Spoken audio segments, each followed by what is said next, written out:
Welcome back to our Retail Media Confessions series.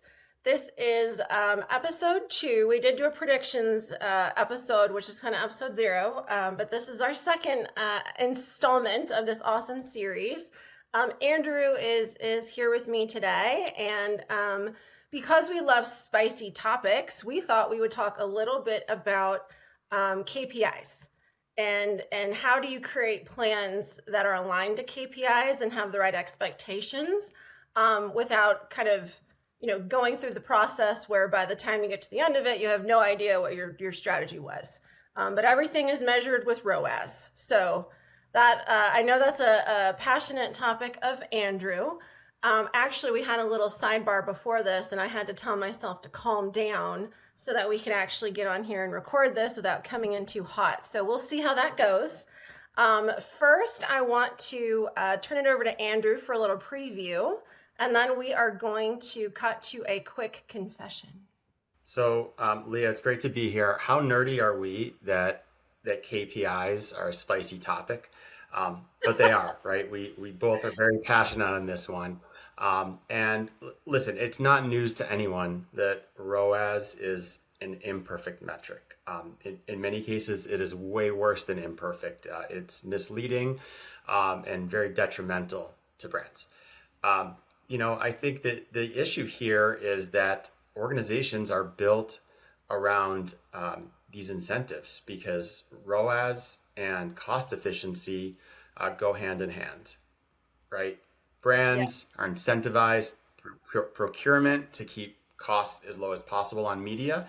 And when media costs are low, that's the easiest way to game attribution, to game ROAS.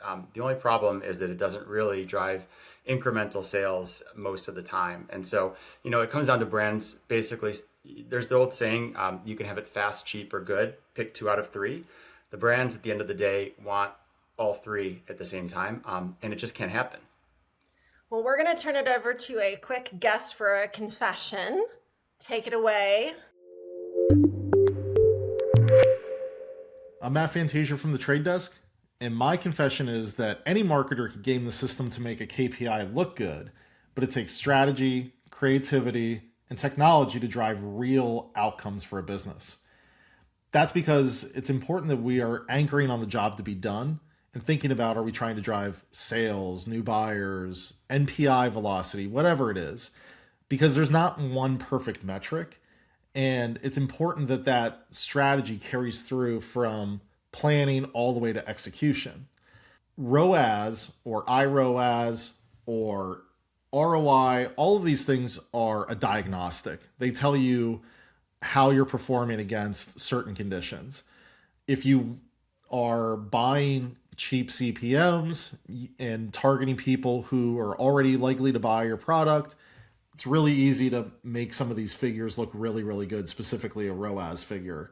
But if you're going after new to brand buyers, if you're conquesting, if you're targeting people who aren't in the category yet, these metrics take longer to move and you're going to see a lower return, but long term, you would see the outcome you're looking for. So what you want to do as a marketer is be outcome sensitive, not price sensitive. So Andrew, as we just listen to these awesome confessions, I know some of our brand partners are more willing to be spicy in them than others, but hopefully you are all thinking what we are saying. Why is this such a problem in your opinion? Well, the wrong incentives ultimately drive dollars into the wrong media. So if my KPI, for example, is ROAS, and I'm being held to that and that alone for on-site retail media, what the easiest way to get that ROAS is to just pile dollars into branded search, right? And so that's relatively speaking cheaper media because it tends to be less competitive if you're buying ads on your own brand, and you're also finding the people who are going to buy your brand anyway.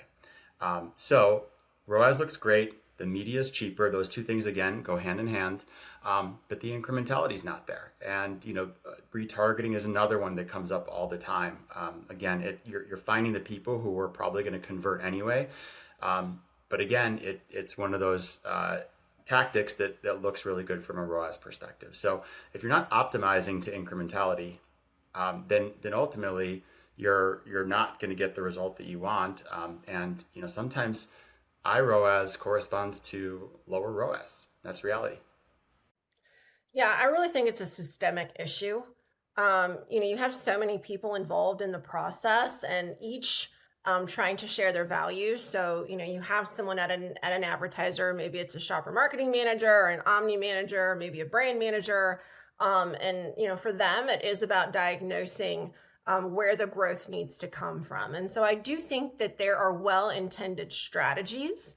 Um, at that point, you then involve agencies or you involve partners. And so, as an agency, a lot of what you're brought in to do is to obviously do some lifting and make the process easier and drive support, but also you're going to show that you're getting the most value out of the investment. And so I have several agency partners that are providing RFPs that are so specific and prescript in terms of this is the exact audience that I want. These are, the CPMs that I need to hit. I need these types of guaranteed deliverables. By the time you craft the answer to that RFP as a partner or even as a retail media network partner, you're coming back to deliver on line items. You're not delivering on strategy.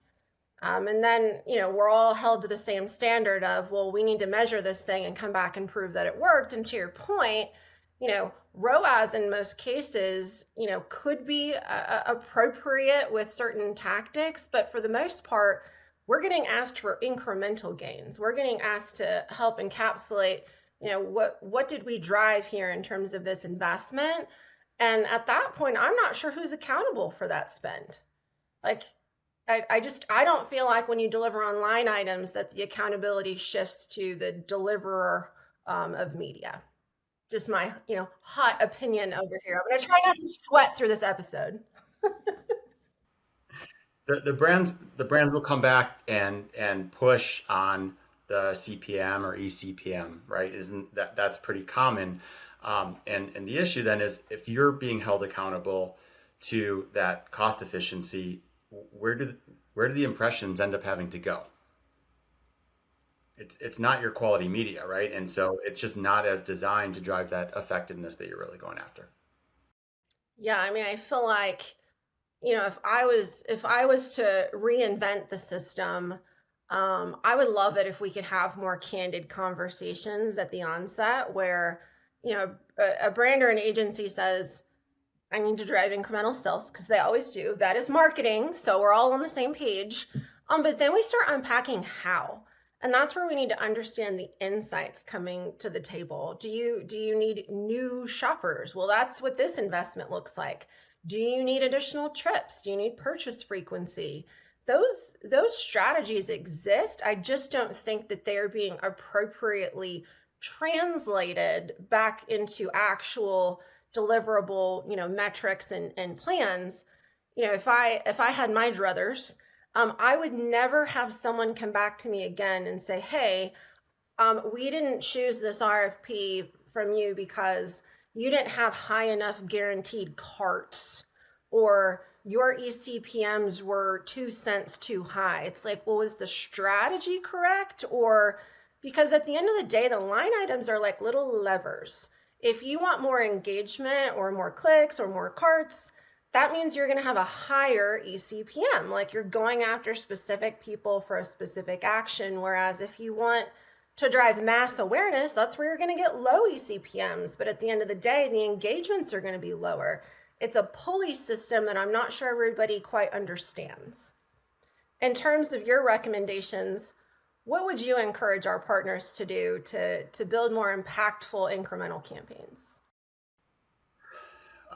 Well, I say this knowing that it is very much wishful thinking because you're really asking for organizations to redesign themselves and stop doing the things the way they've always been done.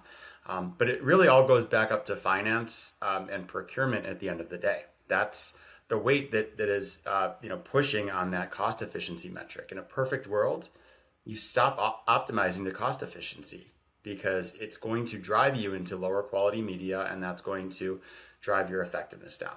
So I've said it before, if you could make this happen, go ask the CFO for permission to tank your ROAS, right? That's the number you have to present up the organization is the return on ad spend on your campaigns. Like, ask them, be like, can I tank ROAS? I don't assume that they're going to say yes, but the reality is, maybe if you reposition it and say, if I can really truly show you that I can drive incremental ROAS, it may come with more expensive media, and it may drive ROAS down. Can I get your permission to tank ROAS?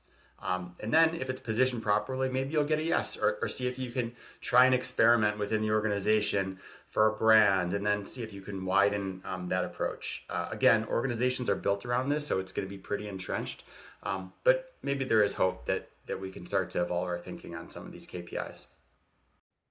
I love that. If you need anyone to go with you, Andrew's volunteering, so give him a call and he'll sit down with your CFO. Anytime.